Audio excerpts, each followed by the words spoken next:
Hello, and welcome to Sarah Tells Stories. Today I will be reading you a holiday-themed tale called Horror, a True Tale. And despite the fact that I haven't read this in a few years, it is one of my favorites, and I do think about it quite frequently, especially because it's not really a ghost story. It is more of a true crime tale. And I won't give too much away, but I think you'll really like it. So I am gonna just go pick it up from my bookshelf.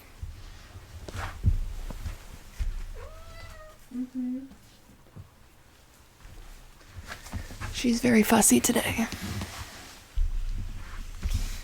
Alright. So, Horror, a True Tale. And this was written in 1861. And I know the author is in here. John Berwick Harwood.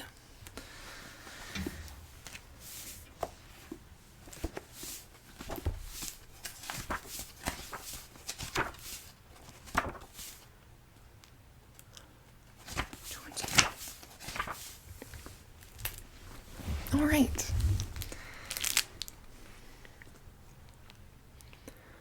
I was but 19 years of age when the incident occurred, which has thrown a shadow over my life, and me, how many and many a weary year has dragged by since then. Young, happy, and beloved I was in those long departed days. They said that I was beautiful. The mirror now reflects a haggard old woman, with ashen lips and a face of deadly pallor.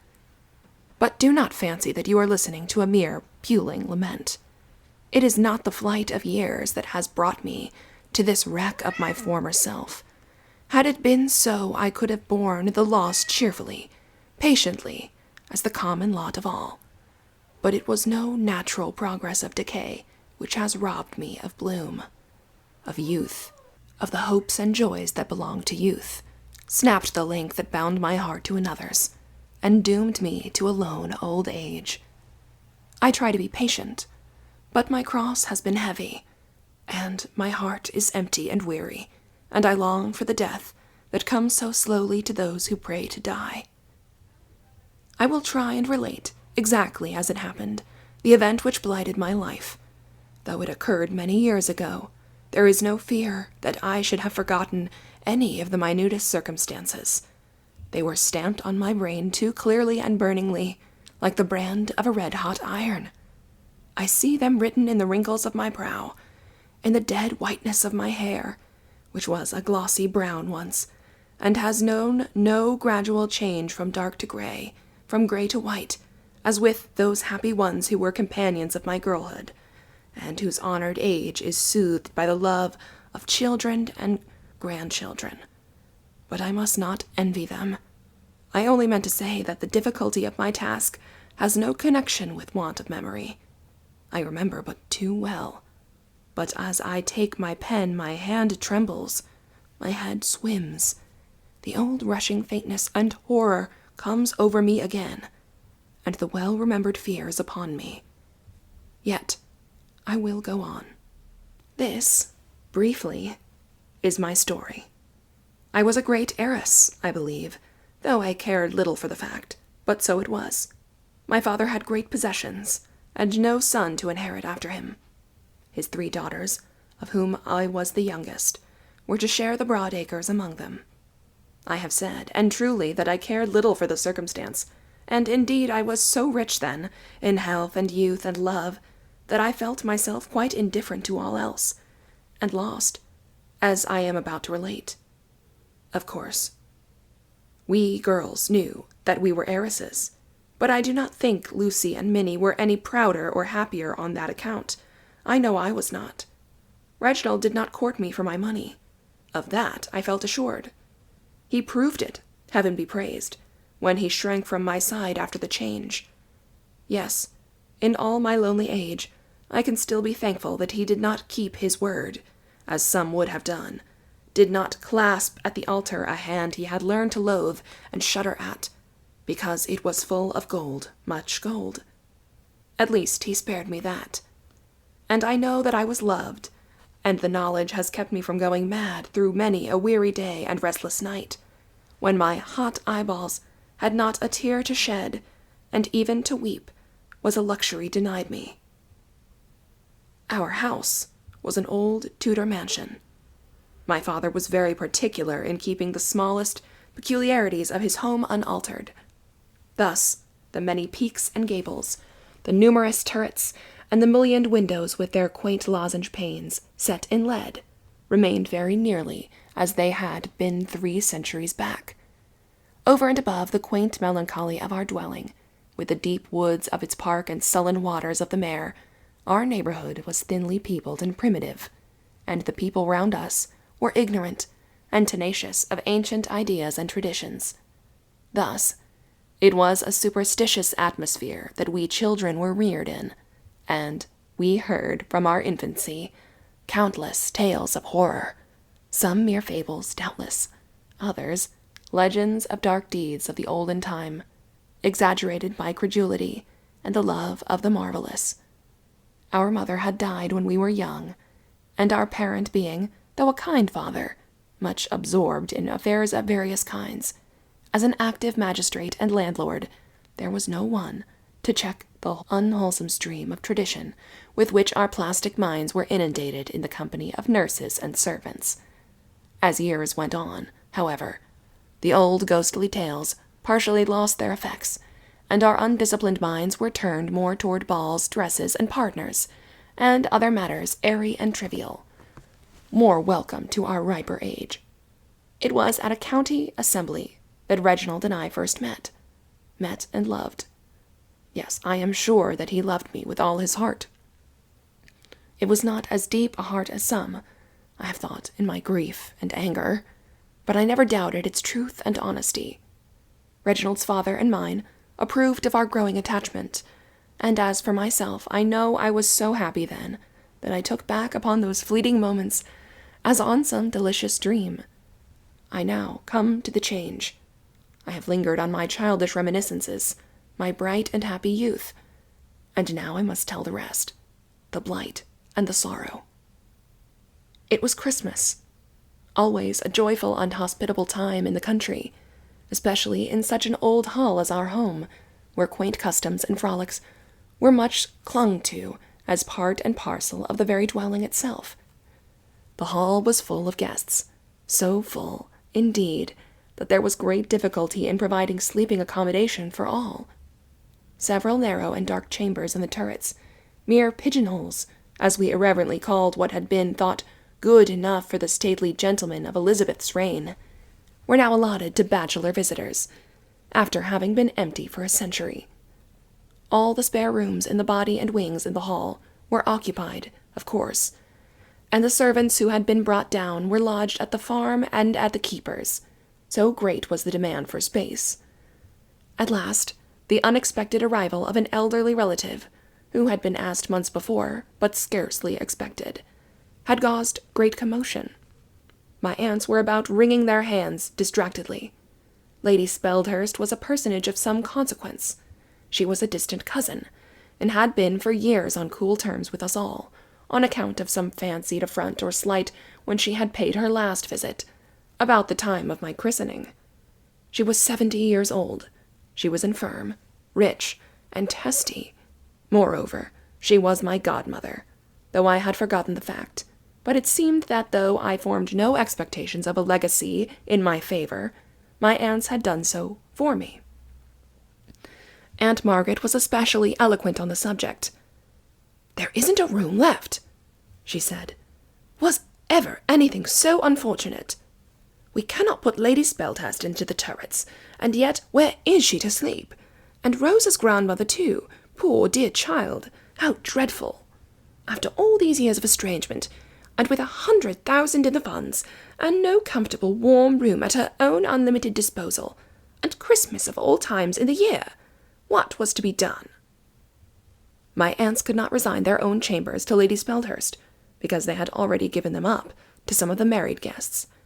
My father was the most hospitable of men, but he was rheumatic, gouty, and methodical.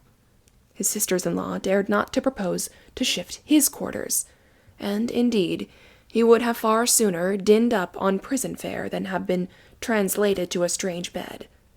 The matter ended in my giving up my room, and I had a strange reluctance to making the offer, which surprised myself. Was it a boding of evil to come? I cannot say. We are strangely and wonderfully made. It may have been. At any rate, I do not think it was any selfish unwillingness to make an old and infirm lady comfortable by a trifling sacrifice. I was perfectly healthy and strong. The weather was not too cold for the time of year. It was a dark, moist Yule, not a snowy one, though snow brooded overhead in the darkling clouds. I did make the offer, which became me, as I said with a laugh, as the youngest.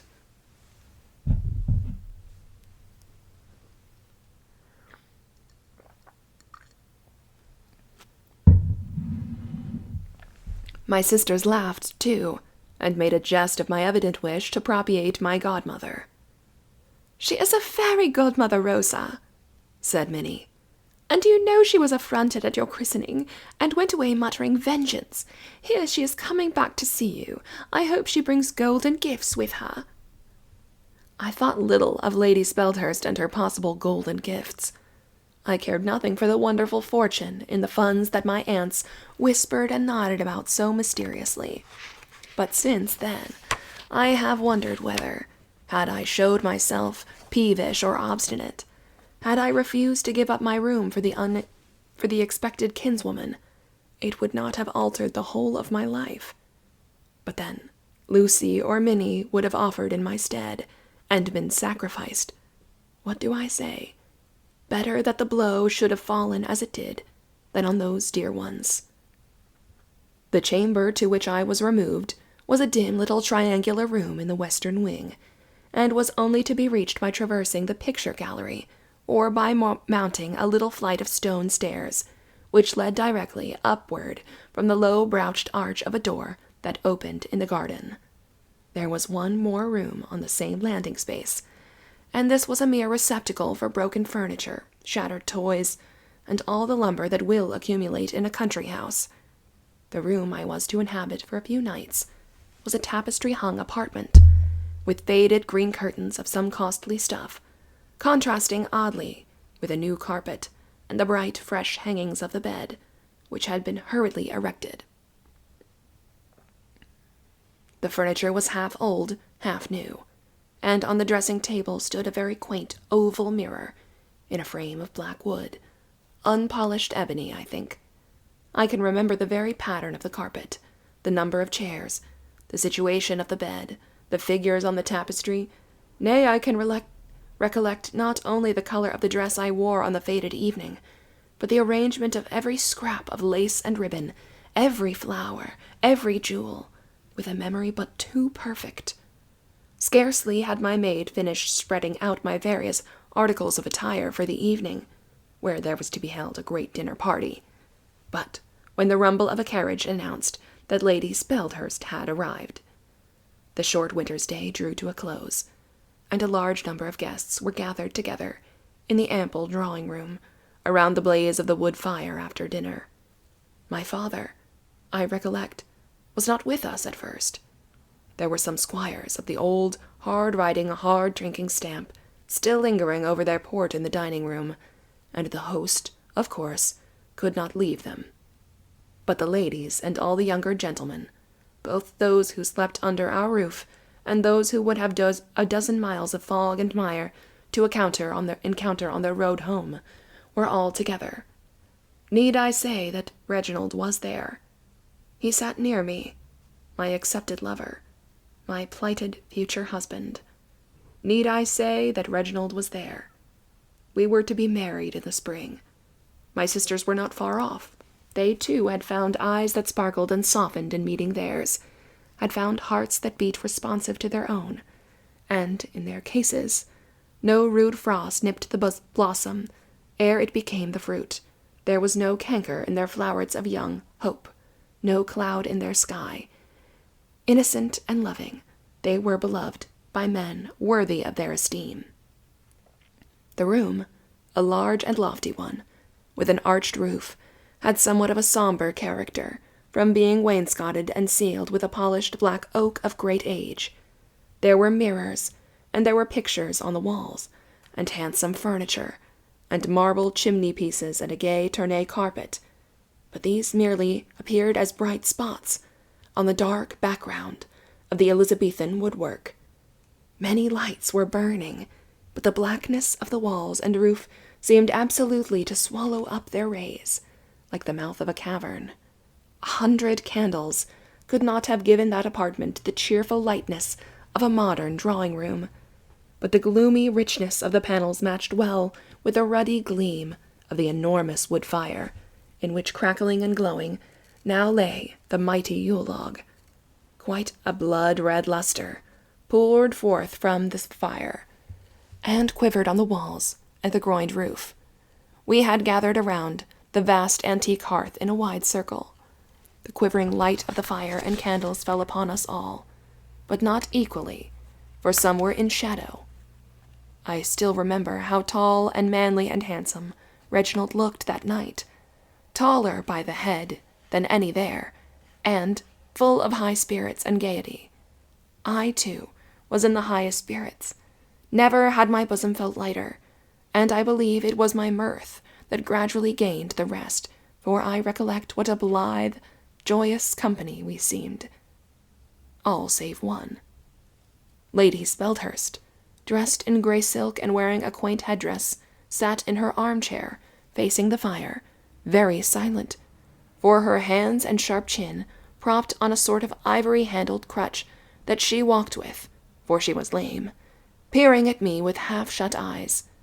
She was a little, spare old woman, with very keen, delicate features of the French type. Her grey silk dress, her spotless lace, old-fashioned jewels, and prim neatness of array were well suited to the intelligence of her face, with its thin lips and eyes of a piercing black, undimmed by age.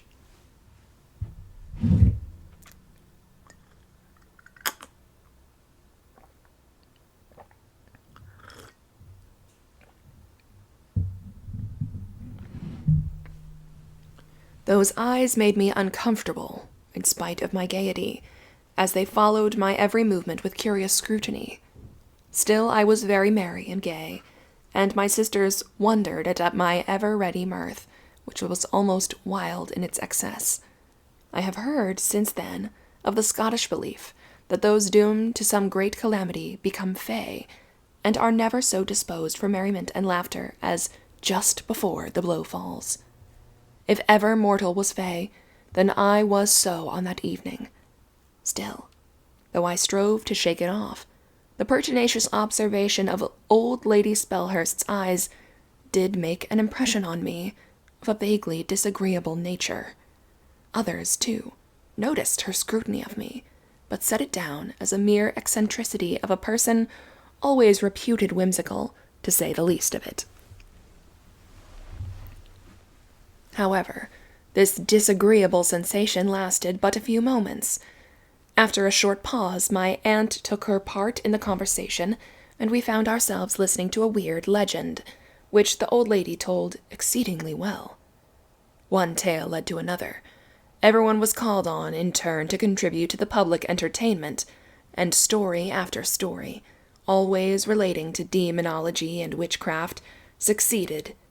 It was Christmas, the season for such tales, and the old room, with its dusky walls and pictures and vaulted roof, drinking up the light so greedily, seemed just fitted to give effect to such legendary lore. The huge logs cracked and burned with glowing warmth, and the blood-red glare of the Yule log flashed on the faces of the listeners and the narrator, on the portraits, and the holly wreathed about their frames, and the upright old dame, in her antiquated dress and trinkets, like one of the originals of the pictures, stepped from the canvas to join our circle. It threw a shimmering luster of an ominously ruddy hue upon the oaken panels. No wonder that the ghost and goblin stories had a new zest. No wonder that the blood Of the more timid grew chill and curdled, that their flesh crept, that their hearts beat irregularly, and the girls peeped fearfully over their shoulders, and huddled close together like the frightened sheep, and half fancied they beheld some impish and malignant face gibbering at them from the darkling corners of the old room. By degrees my high spirits died out, and I felt the childish tremors, long latent, long forgotten, coming over me. I followed each story with painful interest. I did not ask myself if I believed the dismal tales. I listened, and fear grew upon me. The blind, aged, were affected by the circumstances under which these traditions were heard, no less than by the wild, fantastic character of them. But with them the impression would die out next morning, when the bright sun would shine on the frosted boughs, and the rime on the grass, and the scarlet berries and green spikelets of the holly, and with me. But, that was to happen ere another day dawn. Before we had made an end of this talk, my father and the other squires came in, and we ceased our ghost stories, ashamed to speak of such matters before these newcomers, hard-headed, unimaginative men, who had no sympathy with idle legends. There was now a stir and bustle.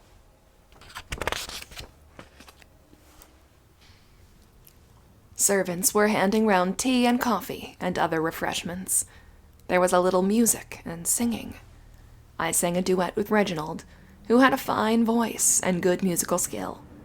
I remembered that my singing was much praised, and indeed I was surprised at the power and pathos of my own voice, doubtless due to my excited nerves and mind.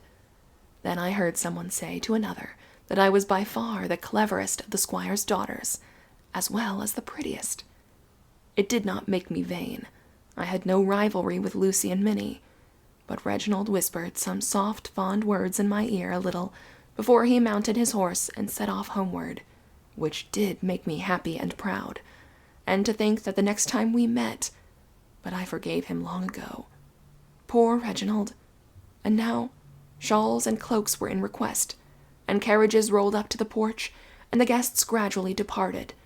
At last, no one was left but those visitors staying in the house. Then my father, who had been called out to speak with the bailiff of the estate, came back with a look of annoyance on his face. "A strange story I have just been told," said he. "Here has been my bailiff to inform me of the loss of the 4 choicest of ewes of that little flock of Southdowns I set by such store, and which arrived in the north but 2 months since, and the poor creatures have been destroyed in so strange a manner, for their carcasses are horribly mangled." Most of us uttered some expression of pity or surprise, and some suggested that a vicious dog was probably the culprit. "It would seem so," said my father. "It certainly seems the work of a dog, and yet all the men agree that no dog of such habits exists near us, where, indeed, dogs are scarce, excepting the shepherd's collies and the sporting dogs secured in yards. Yet the sheep are gnawed and bitten, for they show the marks of teeth. Something has done this, and has torn their bodies wolfishly, but apparently it has been only to suck the blood, for no or little flesh is gone." "How strange!" cried several voices. Then some of the gentlemen remembered to have heard cases when dogs addicted to sheep-killing had destroyed whole flocks, as if in sheer wantonness, scarcely deigning to taste a morsel of each slain wether. My father shook his head. "I have heard of such cases too," he said, "but in this instance I am tempted to think that the malice of some unknown enemy has been at work. The teeth of a dog have been busy, no doubt, but the poor sheep have been mutilated in a fantastic manner, as strange as horrible. Their hearts, in especial, have been torn out and left at some paces off, half gnawed. Also, the men persist that they found the print of a naked human foot in the soft mud of the ditch, and near it, this," and he held up what seemed to be a broken link of rusted iron chain. Many were the ejaculations of wonder and alarm, and many and shrewd the conjectures, but none seemed exactly to suit the bearings of the case, and when my father went on to say that 2 lambs of the same valuable breed had perished in the same singular manner 3 days previously, and that they also were found mangled and gore-stained, the amazement reached a higher pitch. Old Lady Spellhurst listened with calm, intelligent attention, but joined in none of our exclamations. At length, she said to my father, "Try to collect. Have you no enemy among your neighbors?" My father started and knit his brows. "None that I know of," he replied, and indeed he was a popular man and kind landlord. "The more lucky you," she said, the old dame, with one of her grim smiles. It was now late, and we retired to rest before long. One by one the guests dropped off. I was the member of the family selected to escort old Lady Spellhurst to her room, the room I had vacated in her favor. I did not much like the office. I felt a remarkable repugnance to my godmother, but my worthy aunts insisted so much that I should ingratiate myself with one who had so much to leave that I could not but comply. The visitor hobbled up the broad oaken stairs actively enough, propped on my arm and her ivory crutch. The room never had looked more genial and pretty, with its brisk fire, modern furniture, and the gay French paper on the walls. "A nice room, my dear, and I ought to be much obliged to you for it, since my maid tells me it is yours," said her ladyship. "But I am pretty sure you repent your generosity to me, after all those ghost stories, and tremble to think of a strange bed and chamber, eh?" I made some commonplace reply. The old lady arched her eyebrows. "Where have they put you, child?" she asked. "In some cockloft of the turrets, eh? Or in a lumber room? A regular ghost trap. I can hear your heart beating with fear this moment. You are not fit to be alone." I tried to call up my pride and laugh off the accusation against my courage, all the more, perhaps, because I felt its truth. "Do you want anything more that I can get you, Lady Spellhurst?" I asked, trying to feign a yawn of sleepiness. The old dame's keen eyes were upon me. "I rather like you, dear," she said, "and I liked your mamma well enough before she treated me so shamefully about your christening dinner. Now I know you are frightened and fearful, and if an owl should but flap your window tonight, it might drive you into fits. There is a nice little sofa bed in this dressing closet. Call your maid to arrange it for you, and you can sleep there snugly, under the old witch's protection, and then no goblin dare harm you, and nobody will be but the wiser, or quiz you for being afraid." How little I knew what hung in the balance of my refusal or acceptance of that trivial proffer. That the veil of future had been lifted for just 1 instant. But that veil is impenetrable to our gaze. I left her door. As I crossed the landing, a bright gleam came from another room, whose door was left ajar. It, the light, fell like a bar of golden sheen across my path. As I approached, the door opened, and my sister Lucy, who had been watching for me, came out. She was already in a white cashmere wrapper, over which her loosened hair clung darkly and heavily, like tangles of silk. "Rosa, love," she whispered, "Minnie and I can't bear the idea of your sleeping out there all alone in that solitary room, the very room, too, Nurse Sherrod used to talk about. So, as you know, Minnie has given up her room and come to sleep in mine. Still, we should wish you to stop with us tonight at any rate, and I could make up a bed on the sofa for myself or you. And—" I stopped Lucy's mouth with a kiss. I declined her offer. I would not listen to it. In fact, my pride was up in arms, and I felt I would rather pass the night in the churchyard itself than accept a proposal dictated, I felt sure, by the notion that my nerves were shaken up by the ghostly lore we had been raking up, that I was a weak, superstitious creature, unable to pass a night in a strange chamber. So I would not listen to Lucy, but kissed her, bade her good night, and went on my way laughing, to show my light heart. Yet, as I looked back in the dark corridor, and saw the friendly door still ajar, the yellow bar of light still crossing from wall to wall, the sweet, kind face still peering after me from amidst its clustering curls, I felt a trill of sympathy, a wish to return, a yearning after human love and companionship. False shame was strongest, and conquered. I waved a gay adieu. I turned the corner, and peeping over my shoulder, I saw the door close. The bar of yellow light was there no longer in the darkness of the passage. I thought at that instant that I heard a heavy sigh. I looked sharply round. No one was there.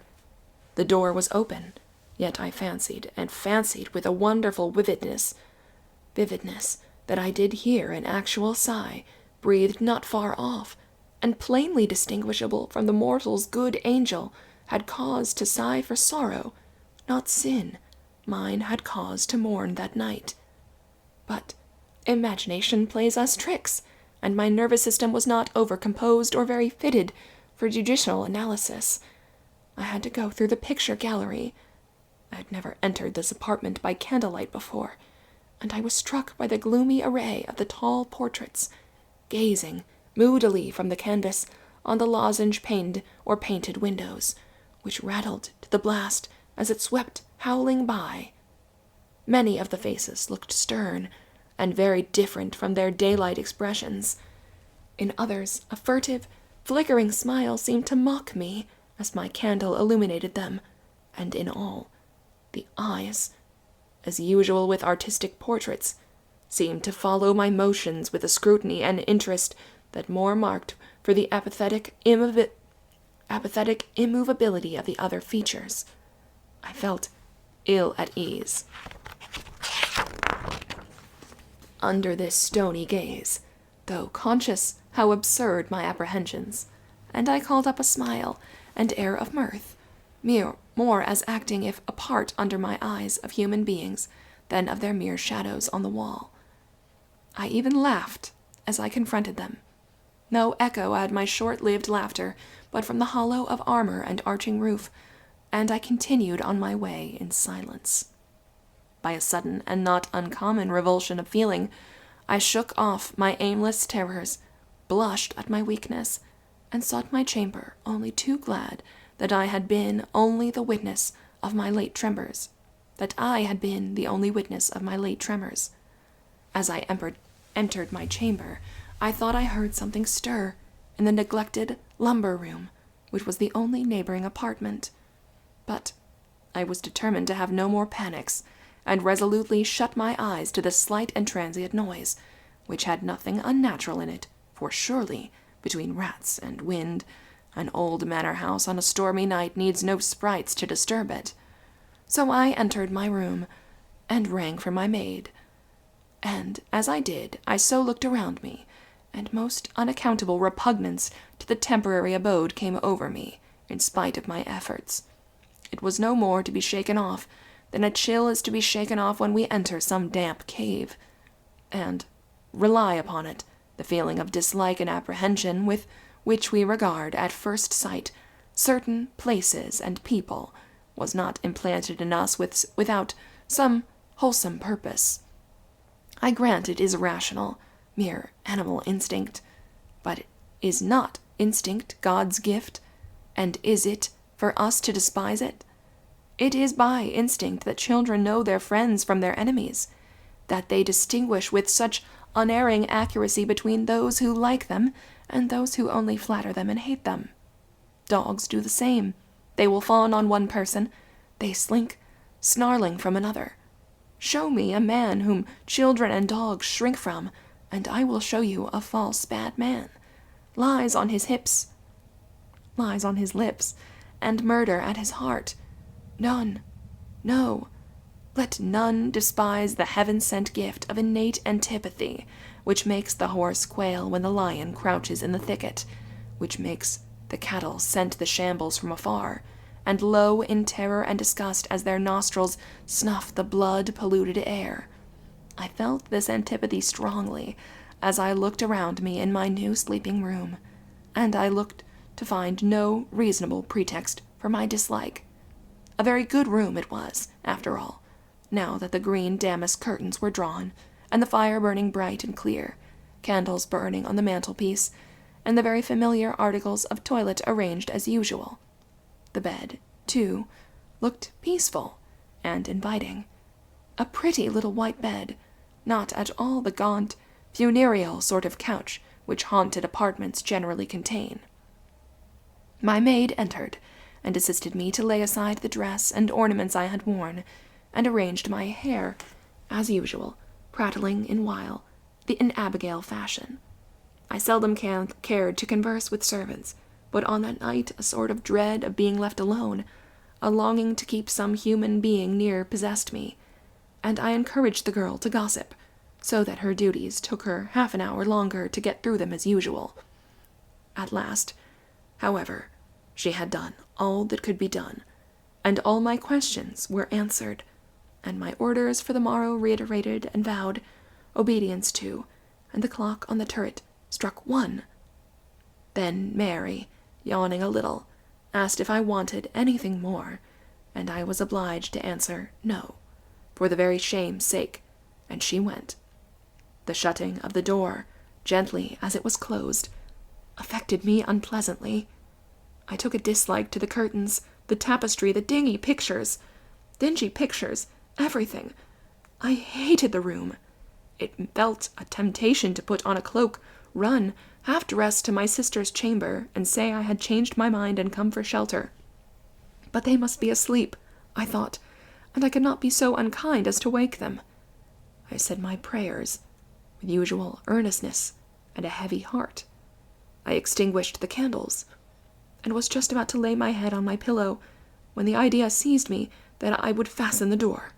The candles were extinguished, but the firelight was amply sufficient to guide me. I gained the door. There was a lock, but it was rusty or hampered. My utmost strength could not turn the key. The bolt was broken and worthless.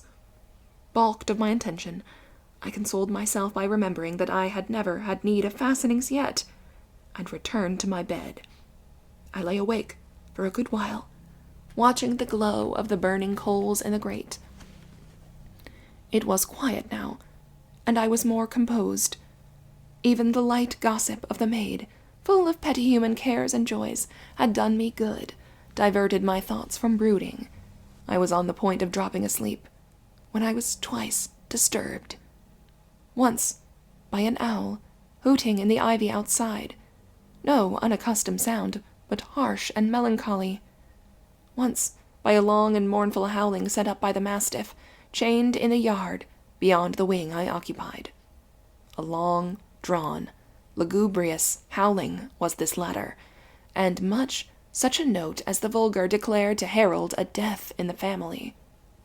This was a fancy I had never shared, but yet I could not help feeling that the dog's mournful moans were sad and expressive of terror, not at all like his fierce, honest bark of anger, but rather as if something evil and unwanted were abroad. But I soon fell asleep. How long I slept I never knew. I awoke at once, with that abrupt start which we all know well, and which carries us in a second from utter unconsciousness to the full use of our faculties. The fire was still burning, but was very low, and half the room or more was in deep shadow. I felt that some person or thing was in the room, although nothing unusual was to be seen by the feeble light. Yet it was a sense of danger that had aroused me from slumber. I experienced, while yet asleep, the chill and shock of sudden alarm, and I knew, even in the act of throwing off sleep like a mantle, why I awoke, and that some intruder was present. Yet, though I listened intently, no sound was audible except the faint murmur of the fire, the dropping of a cinder, from the bars, the loud irregular beatings of my own heart. Notwithstanding the silence, by some intuition, I knew I had not been deceived by a dream, and felt certain I was not alone. I waited.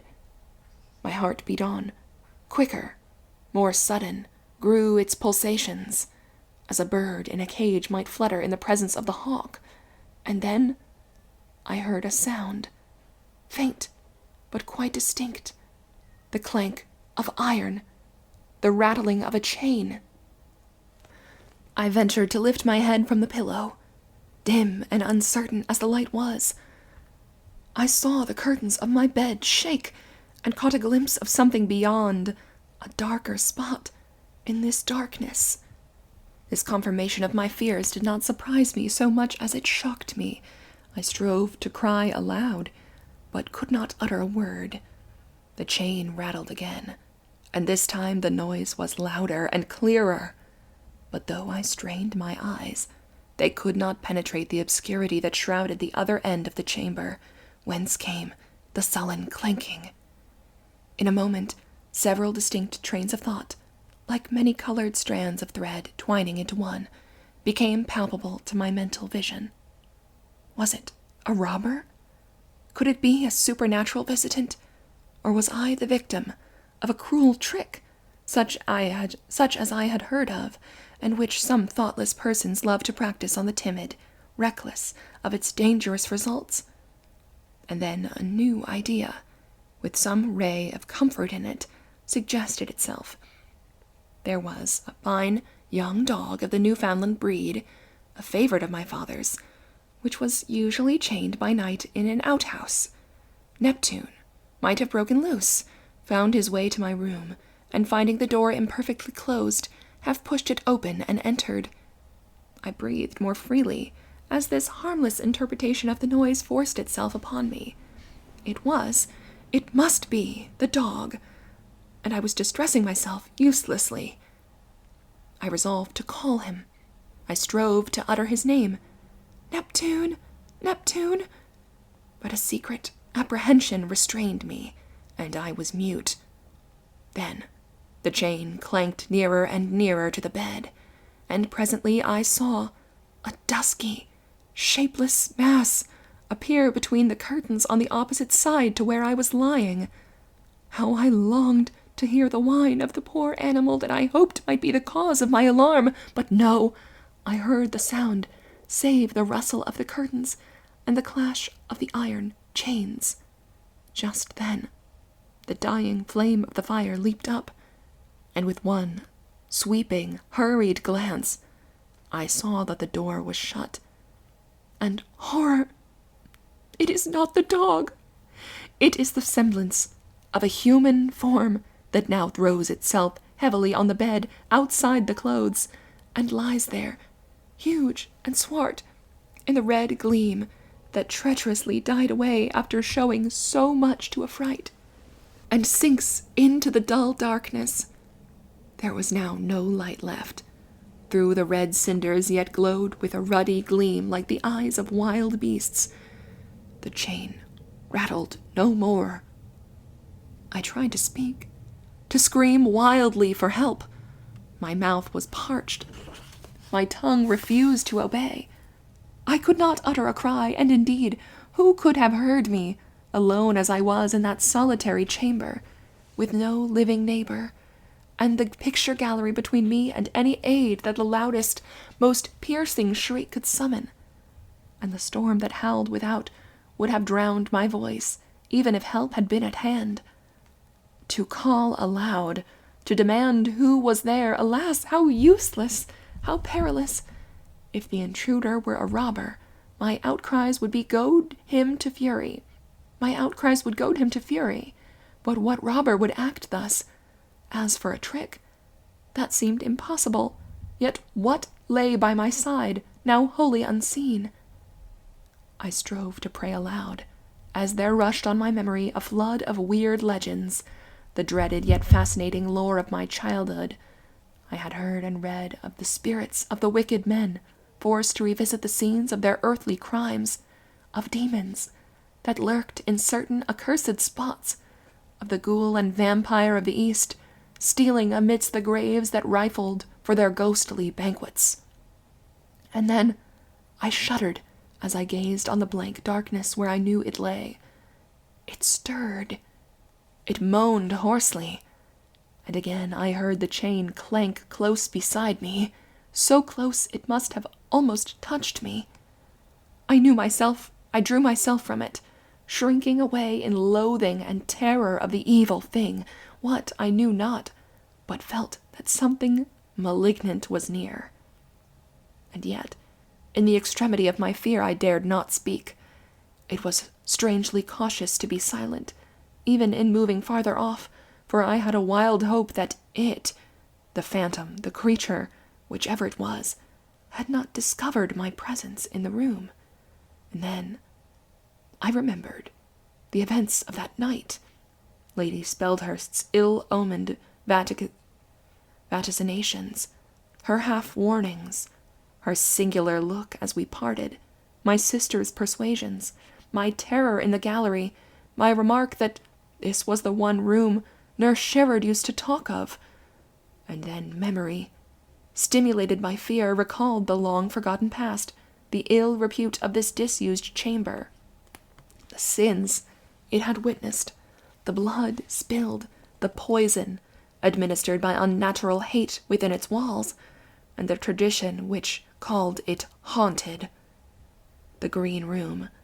I remembered, now, how fearfully the servants avoided it, how it was mentioned rarely, in whispers, when we were children, and how we had regarded it as a mysterious region unfit for mortal habitation. Was it the dark form with the chain, a creature of this world, or a spectre?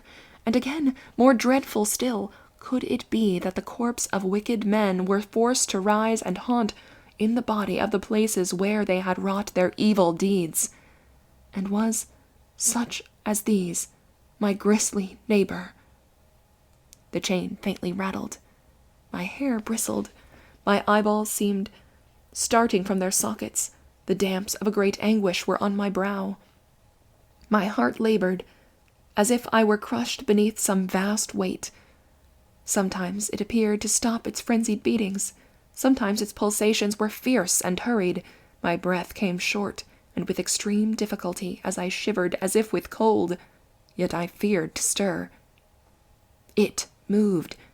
It moaned. Its fetters clanked dismally. The couch creaked and shook. This was no phantom.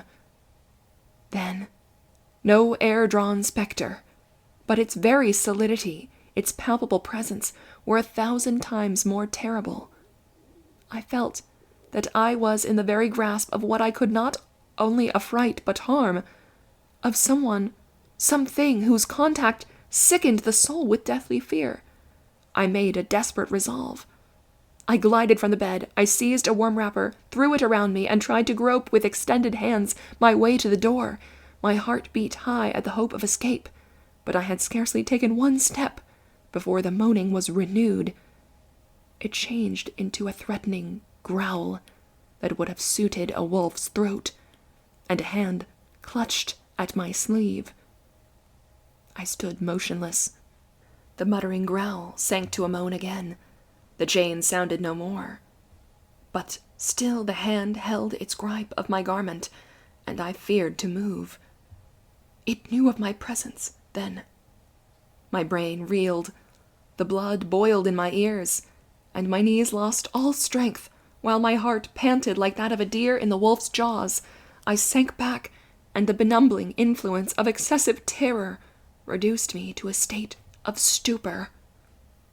When my full consciousness returned, I was sitting on the edge of the bed, shivering with cold and barefooted.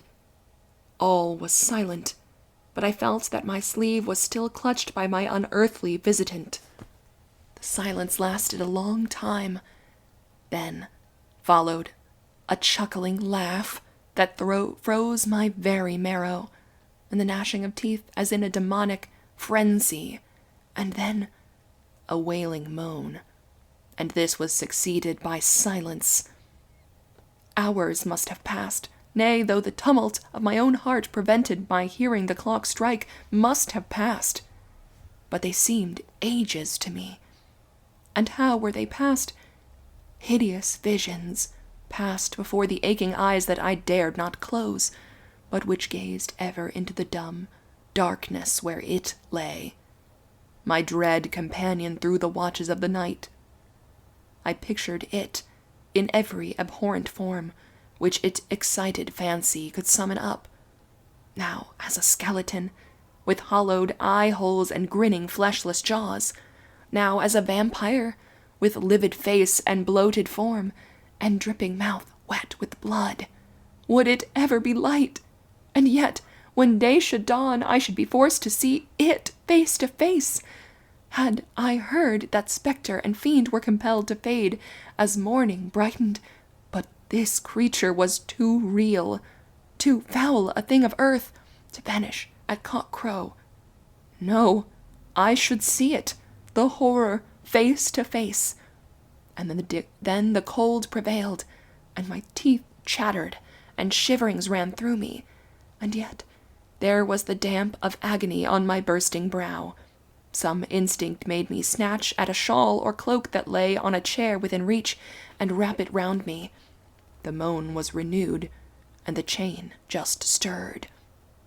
Then I sank into apathy, like an Indian at the stake, in the intervals of torture.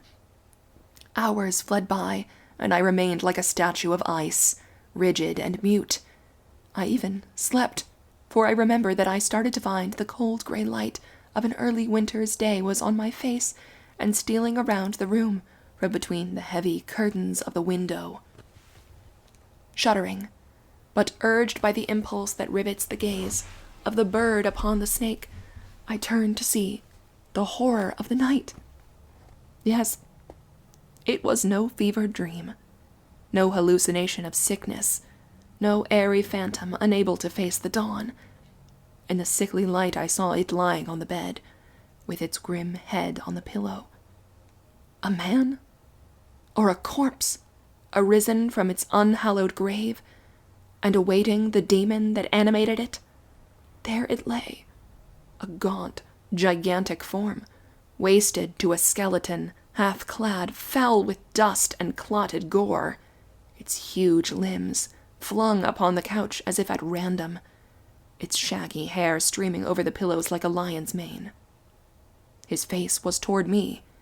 Oh, the wild hideousness of that face, even in sleep. Its features were human, even though its horrid mask of mud and half-dried bloody gouts, but the expression was brutish and savagely fierce. The white teeth were visible between the parted lips in a malignant grin. The tangled hair and beard were mixed in leonine confusion, and the scars disfiguring the brow. And there were scars disfiguring the brow. Round the creature's waist was a ring of iron, to which was attached to a heavy but broken chain. The chain I had heard clanking. With a second glance I noted that part of the chain was wrapped into straw to prevent its galling the wearer. The creature, I cannot call it a man, had the marks of fetters on its wrist. The bony arm that protruded through one tattered sleeve was scarred and bruised. The feet were bare and lacerated by pebbles and one-briars, and one of them was wounded and wrapped in a morsel of rag. And the lean hands, one which held my sleeve, were armed with talons, like an eagle's. In an instant the horrid truth flashed upon me. I was in the grasp of a madman. Better the phantom that scares the sight than the wild beast that rends and tears the quivering flesh, the pitiless human brute that has no heart to be softened, no reason at bar to plead, no compassion, not of man, save the form and the cunning. I gasped in terror. Oh, the mystery of those ensanguinated fingers, those gory, wolfish jaws, that face, all besmeared with blackening blood, is revealed. The slain sheep, so mangled and rent, the fantastic butchery, the print of the naked foot, all were explained, and the chain, the broken link of which was found near the slaughtered animals, it came from this broken chain, the chain he had snapped, doubtless, in his escape from the asylum, where his raging frenzy had been fettered and bound. In vain, in vain! Oh me! How had this grisly Samson broken manacles and prison bars? How had he eluded guardian and keeper in a hostile world, and come hither on his way, haunted like a beast of prey, and snatching his hideous banquet like a beast of prey too? Yet, through the tatters of his mean and ragged garb, I could see the marks of 70s, cruel and foolish, which with men in that time tried to tame the might of madness. The scourge, its marks were there, and the scars of the iron hard fetters, and many a cicatrice and welt that told a dismal tale of hard usage. But how he was loose, free to play the brute, the baited, tortured brute that they had made him, now without the cage, and ready to gloat over the victims his strength could overpower. Horror! Horror! I was the prey, the victim, already in the tiger's clutch, and a deadly sickness came over me, and the iron entered into my soul, and I dared not scream, which was dumb. I died 1,000 deaths as that morning wore on. I dared not faint, but words cannot paint what I suffered as I waited till the moment when he should open his eyes and be aware of my presence, for I was assured he knew it not. He had entered the chambers as a liar, when weary and gorged with his horrid orgy, and he had flung himself down to sleep without a suspicion that he was not alone.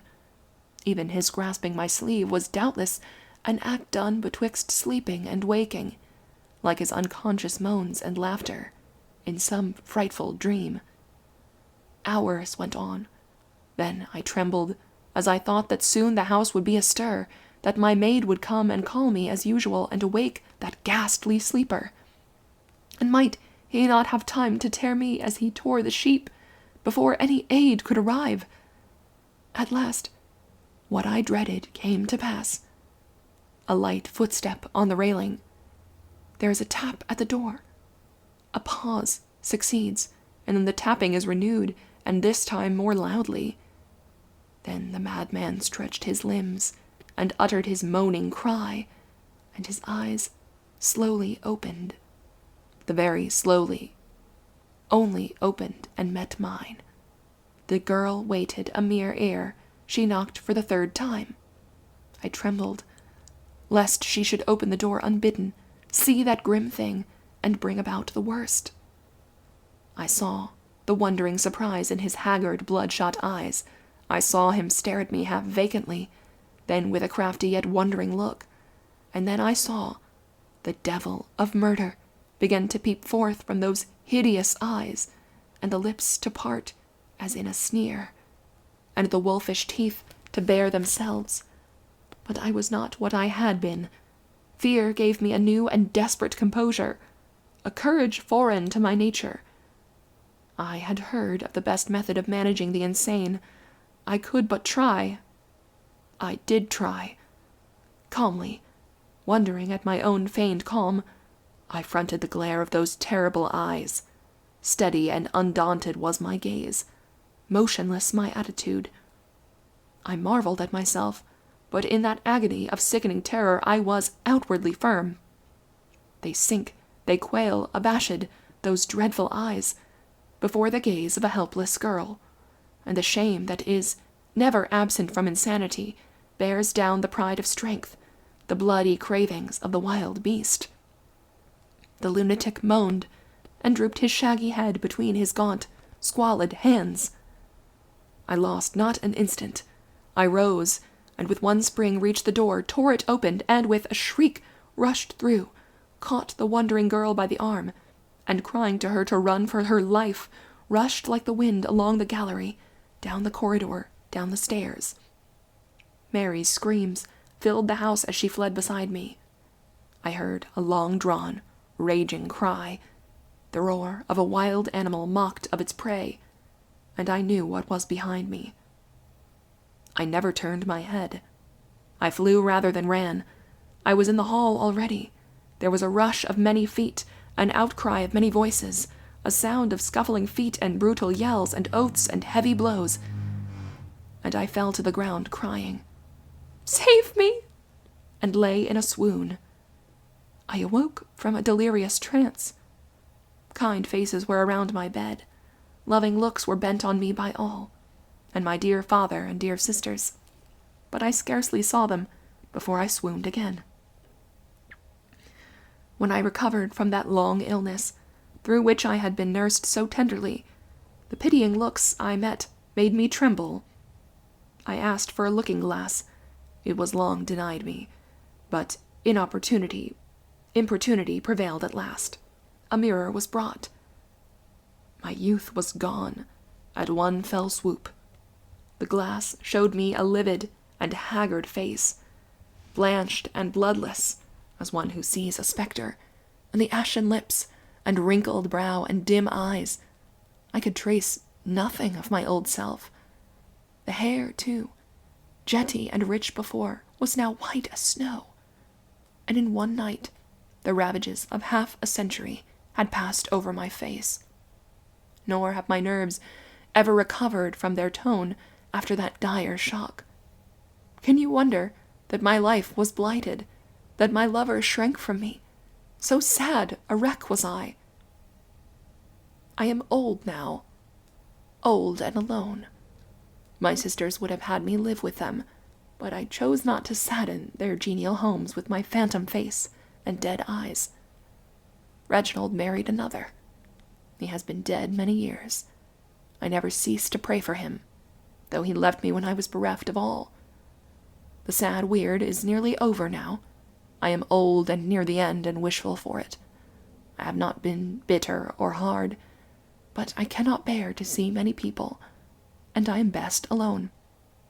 I try to do what good I can with the worthless wealth Lady Speldhurst left me, for, at my wish, my portion was shared between my sisters. What need had I of inheritance? I, the shattered wreck, made by that one night of horror.